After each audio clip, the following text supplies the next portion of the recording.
Yeah, we are reporting live from Brisbane in southeast Queensland this morning after a week of going up the northern part of the coast all the way down to the south, which is where we are now.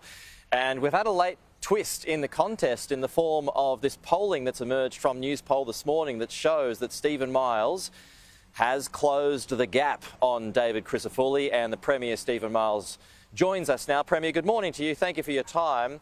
So this Newspoll data this morning pretty much proves that you have won the campaign, but winning the campaign isn't winning the election. And the polls still suggest that there will be a change of government. But do you see this morning a path to victory? Well, good morning, and it's great to have had you in Queensland. I've always said that winning this election would be really hard, and that's what these polls confirm.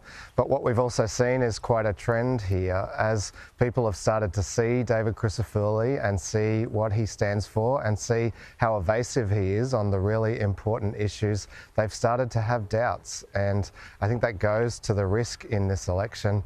With change can come risk to cuts. They announced $7 billion worth of cuts yesterday, as well as risks to a woman's right to choose, and they've been key themes over recent weeks because David Crisafulli hasn't been able to give straight answers.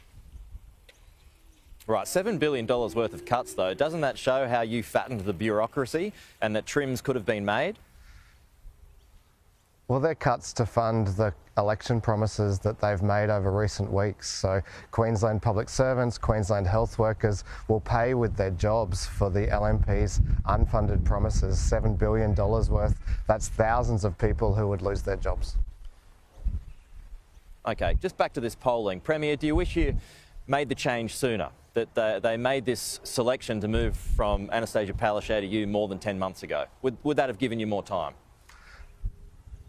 Oh, look, I think most observers would have to agree that in the 10 months that I've had, I've not wasted a moment, and I've been really focused and disciplined on delivering what Queenslanders have said to me are the most important things for them. And those plans on cost of living, on community safety, on housing and healthcare, they're all pointing in the right direction now. We're going in the right direction. Now's not the time to risk going backwards, to turn our back on plans that we know are working. I've also outlined an ambitious vision for our state that I would implement if I was given a mandate in my own right. And I'm campaigning now for a 4-year term in my own right.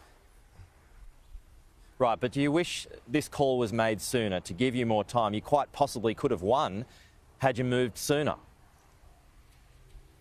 Look, I've loved every day I've had the chance to do this job. These last 10 months, I've seen it as a bit of an audition for what I could do if I won a term in my own right, and that's what I've been doing here. I've been asked this question a lot, and there's not too much longer that I would have wanted to be in the job without having won an election in my own right. And so I think in the 10 months I've had it, I've shown Queenslanders the kind of person I am. Every person, I think, should ask themselves this question when they come to vote. Am I better off than I was 4 years ago? You can't say that they are this time, can you?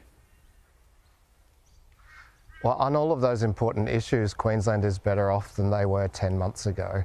I've been implementing comprehensive plans across cost of living, community safety, housing and healthcare, and this election campaign, I've announced big plans for our state: an energy price guarantee, capping fuel prices, bringing back bulk billing to communities that haven't had bulk billing for years. That's not looking backwards, where crime rates have soared and wages are going backwards.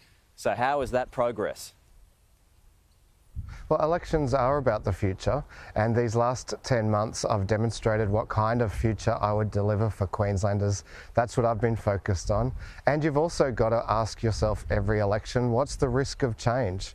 How would those cuts affect me? What might happen to a woman's right to choose? There are also issues in this election.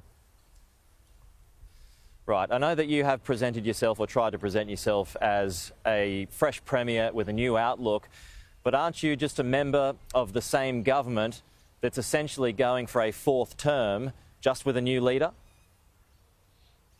Well, I am a fresh government with a new outlook, and that's what I've demonstrated to Queenslanders. But the rest These of the are all new plans that are working. Well, no, we had very substantial changes as well to the ministry, but leaders matter. And I'm a very different leader, and I've demonstrated that through my actions. David Crisafulli has put his leadership on display too. He's been evasive, he's refused to answer questions, and the more people have seen of that, the less they like him. And this election, Queenslanders really need to say, am I sure? Am I absolutely sure that David Crisafulli wouldn't take us backwards, back to the cuts that we saw last time he was in office? Okay. If you lose, Premier, will you stay on as opposition leader? Oh, that'll depend on the circumstances and the outcome and what my colleagues think. My focus between now and 6 p.m. is on winning every single vote for every member of my caucus, because they are all delivering for their community, and I want to see them stay in Parliament. All right. So if your colleagues want you to stay on, will you stay on? I'm not going to get into that just yet. It's not over yet, and I'm working real hard both to highlight the risks of the LNP and also our positive plan. All right. You are on a whirlwind dash to the finish, 36 seats in 36 hours. Appreciate your time this morning, Premier. We'll talk to you soon.